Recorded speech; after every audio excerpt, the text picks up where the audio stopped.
Hello friends, I welcome you all in my YouTube channel.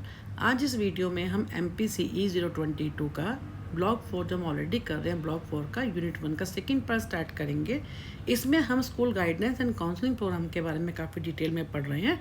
आज इस video में हम इसके लिए एसेंशियल इंफ्रास्ट्रक्चर क्या होगा उसकी बात करेंगे। सबसे पहले हम बात करते हैं trained guidance personal.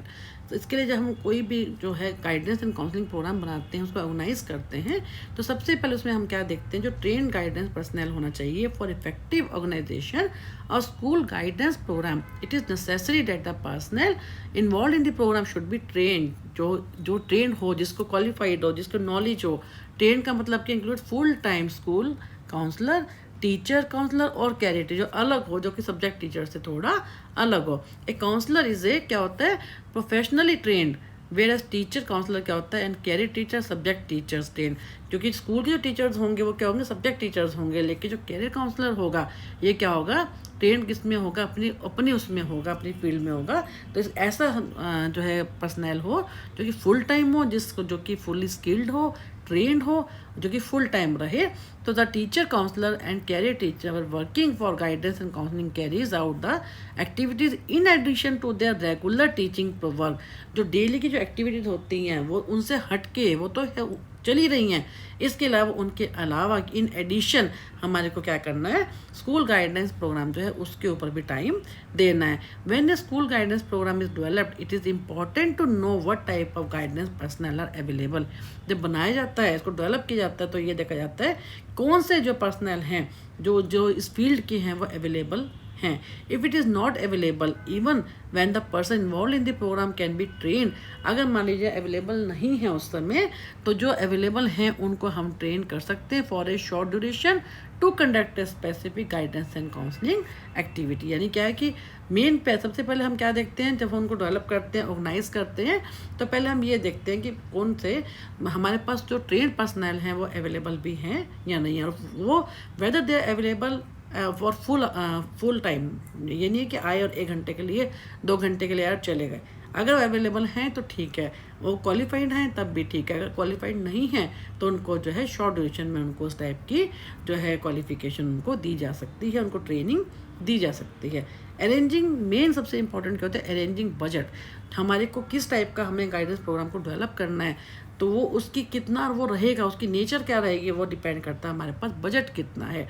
You should know the expenditure involve in the guide organising a guidance activity. Budget में भी प्रॉब्लम इन गवर्नमेंट स्कूल में पहले होता था बजट की प्रॉब्लम, बट नाउ डेज क्या है, this awareness among the government functionaries about the need of providing guidance and counselling to student. आज की डेट में जो है ऐसा कुछ नहीं होता, हर स्कूल के पास इतना बजट होता है, और प्रॉपर जो है उसके लिए क्या होता है कि आपको उसमें क्या होता है कि हमें बस ये मालूम होना चाहिए कि हमें कहाँ से हेल्प लेनी है और कहाँ से हमारे को फाइनेंशियल असिस्टेंस मिल सकती हैं। ठीक है, अब अगर these resources include PTA fund, business houses in the locality, clubs. You have to estimate budget for guidance and counselling. Main क्या होता है, हमारे को बजट बनाना बहुत ज़रूरी होता है। इसके बाद बजट बना के ही हम उस चीज़ को आगे उस प्रोग्राम को आगे डेवलप कर सकते हैं। बजट हर चीज़ के लिए हमारे को बजट होता है। इसके लिए क्या होता है, for this purpose you should prepare the list of activities to be done, और budget required for organizing the activity. फिर हम बात करते हैं facilities for organization of activities. Facilities हमारे पास क्या क्या है कि हमारे पास प्रॉपर अलमीरा होनी चाहिए, डिस्प्ले बोर्ड होने चाहिए, फर्नीचर होना चाहिए, रैक्स होने चाहिए, है ना। इसके अलावा हमारे को जो हमारे पास लिटरेचर होना चाहिए जो कि जहाँ पे हम उसको रख सकें, है ना। इसके अलावा ऑक्यूपेशन अपॉर्चुनिटी हमारे पास होनी चाहिए। कहने का मतलब ये है कि हमारे को इसके अलावा हमारे को जो हम ये सब हमारे क्या, हम इंफ्रास्ट्रक्चर की बात करें कि ये सब चीज़ें हमारे पास हैंड्स ऑन होनी चाहिए, हाथों में होनी चाहिए वो सब चीज़ें, जब हम किसी स्कूल गाइडेंस प्रोग्राम को डेवलप करते हैं, ऑर्गेनाइज करते हैं। इसके अलावा क्या होता है, another important requirement for organising guidance and counselling activities, provision of a particular period in the school time.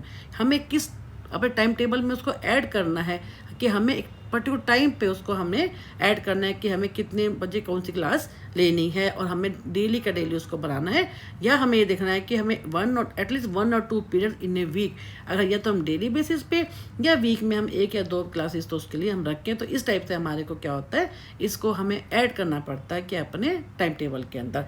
पब्लिसाइजिंग the guidance and counselling, अब हमारे को उसको प्रोपेगेंडा भी करना है ताकि लोगों तक वो पहुंच सके। इसमें हमें क्या करना चाहिए, जैसे रेडियो पर वो आना है, टीवी पे आना है ना, उसके लिए हमें उसके थ्रू हमारे को है स्कूल में, लेकिन हमें उसमें पब्लिसिटी की जरूरत पड़ती है, तो ताकि हमारे को बजट भी वहाँ से मिल सके। इसके 2 फायदे होते हैं, एक तो जो लोग उसको देखते हैं वो एक्टिवली प्रोएक्टिवली सामने आते हैं, वो वॉलंटियर्स होते हैं, उसमें भी हेल्प करते हैं। इसके अलावा लोगों को पता चलता है कि किस स्कूल में क्या एक्टिविटी हो रही है। Even this information can be disseminated during other school programme, national festival में, इंपॉर्टेंट डेज में, स्पोर्ट्स मीट में, है ना। Information can be displayed in school notice board well in advance. तो ये क्या हमारे को उसके लिए प्रोपेगेंडा की भी जरूरत होती है, प्रॉपर स्पेस भी होना चाहिए हमारे को, ये सब चीज़ें हमारे को बजट भी होना चाहिए। ऐसा करने से क्या होता है, कई बार लोग खुद ही सामने आते हैं, वॉलंटियर्स खुद ही सामने आ जाते हैं। Support from parents and community member, हमारे को पेरेंट्स से और जो कम्युनिटी मेंबर्स होते हैं उनको भी इन्वॉल्व करना चाहिए। You should also involve parents and community members in your school guidance and counselling programme. आजकल तो बहुत कॉमन, जिन बच्चों, कई बार ऐसा होता है कि जो है बच्चे जिन बच्चों के पेरेंट्स जो होते हैं, कोई डॉक्टर्स हैं, कोई टीचर्स हैं, वो वॉलंटियर खुद सामने आते हैं कि हम ये सब कर सकते हैं। तो वो अपने आप ही जैसा ही टाइम निकलता है वीकली वीकेंड पे, तो वो सामने आकर उनकी हेल्प करते हैं, अपने आप को इन्वॉल्व करते हैं इस प्रोग्राम में। तो develop guidance curriculum and calendar of guidance counselling activities, कि क्या पढ़ाया जाएगा उसके अंदर, करिकुलम उसको डिज़ाइन किया जाता है कि एक काउंसलर में develop a return guidance curriculum as a guide and blueprint to deliver guidance and counselling services. इसमें क्या होता है, development guidance curriculum help students in attaining, developing and demonstrating competency within the domains of the academic career and personal development. तो यानी उसका curriculum बनाया जाता है, एक कैलेंडर बनाया जाता है, वो कब क्लासेस हेल्ड होंगी और इस टाइप से क्या होता है, फिर क्या क्या चीज़ें इन्वॉल्व की जाएंगी, ये सब चीज़ें। तो क्या होता है, guidance calendar is a part of the school guidance programme and shows all guidance activities that are planned in the school. It includes those activities which are required to fulfill needs of the students other than the जो हमारी रोज़ की जो पढ़ाई होती है, curricular and को curricular activities है, उनके अलावा इसमें इनको सबको भी ऐड किया जाता है। और इसमें क्या होता है, जैसे इन्होंने कहा कि which can not be met in the classroom, such as tours हो गए, विजिट्स हो गए, कैरियर टॉक्स हो गए, कैरियर फेयर्स हो गए, टैलेंट शोज, सेमिनार, ड्रामा, इन सब का भी इन्होंने क्या कहा है कि ये सब चीज़ें जो स्कूल में होती हैं, जो इनके अलावा जो है इसमें जो गाइडेंस कैलेंडर होता है, इसमें ये सब चीज़ें आती हैं कि जो स्कूल गाइडेंस प्रोग्राम है इसमें क्या क्या एक्टिविटीज़ रहेंगी। अब क्या है कि एक गाइडेंस कैलेंडर फैसिलिटीज़, ये सारा इन्होंने गाइडेंस कैलेंडर के बारे में बताया है कि एक guidance calendar facilities planners to manage guidance activities efficiently उन एक्टिविटी जब वो प्लान होंगी तो वो उस चीज़ को जब प्लान होती है तो उसी तरीके से उसको एफिशिएंटली क्या है उसको जो है इम्प्लीमेंट वो कर पाते हैं, taking into account the time of the year most suitable for certain activities.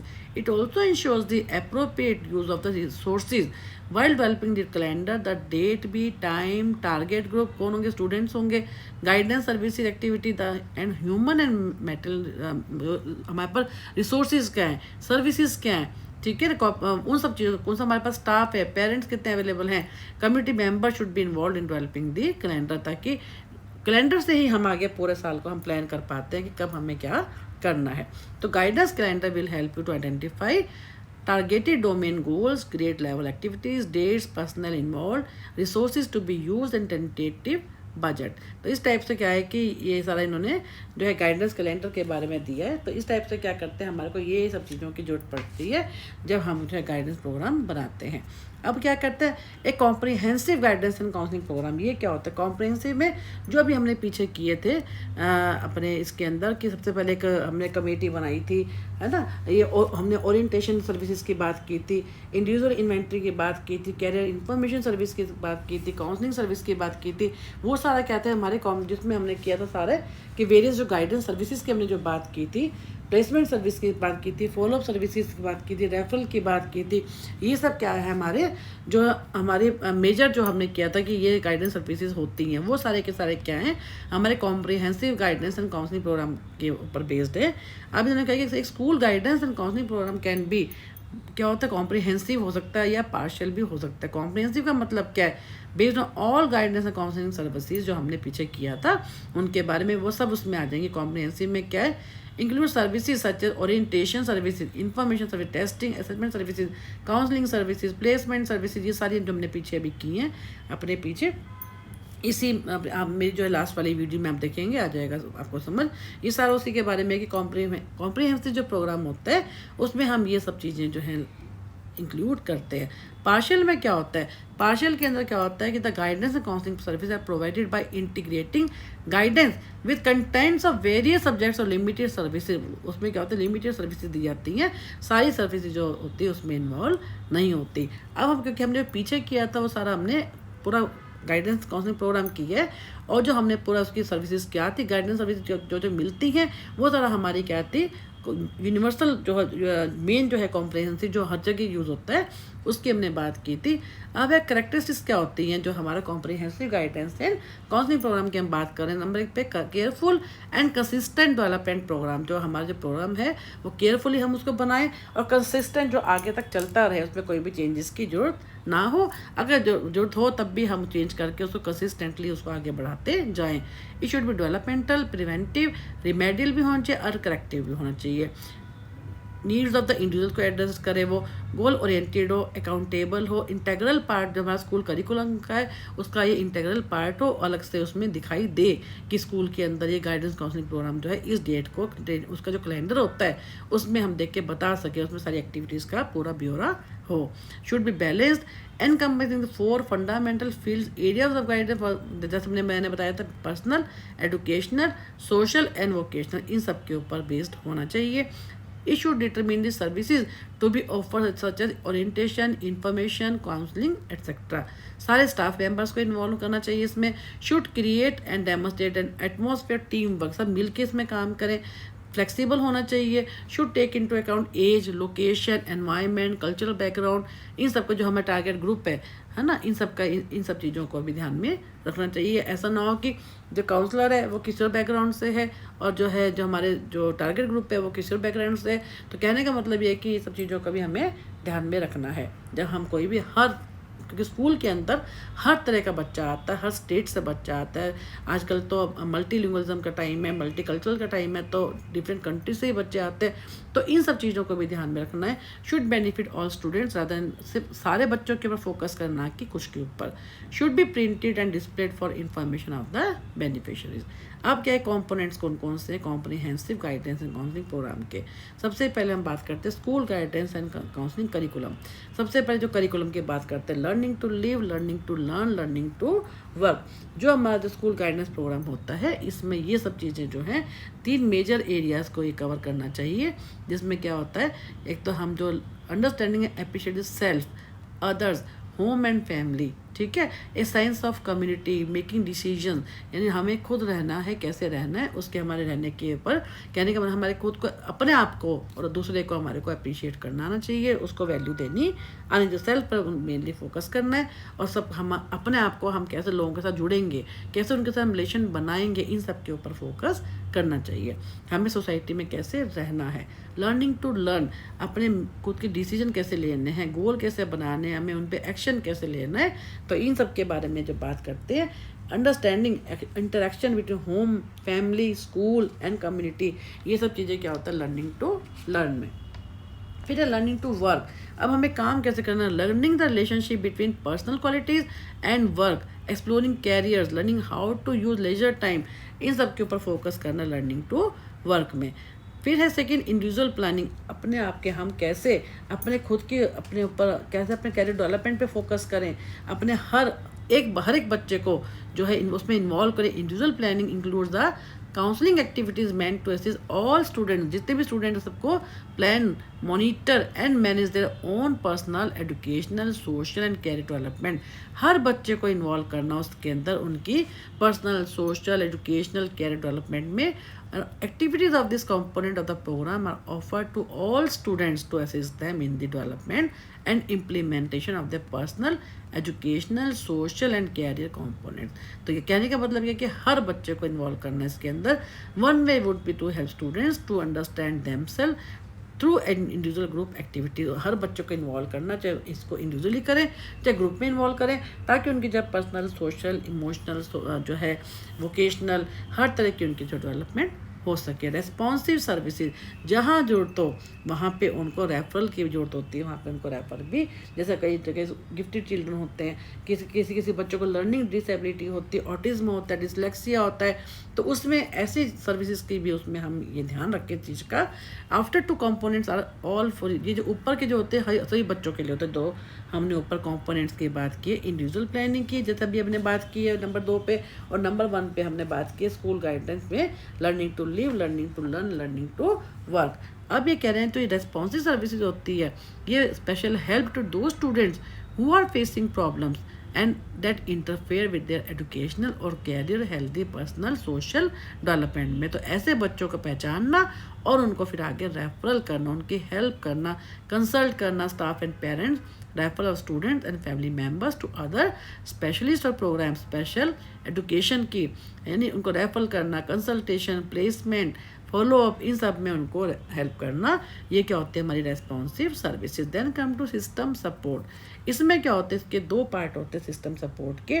एक तो जो हमने ऊपर की 3 एक्टिविटीज़ की हमने बात की है, एक तो वो हो जाएंगी एक्टिविटी जो कि अबव ऑल को जो फुलफिल करती हैं, वो हमारी क्या हो गई जो फर्स्ट पार्ट में।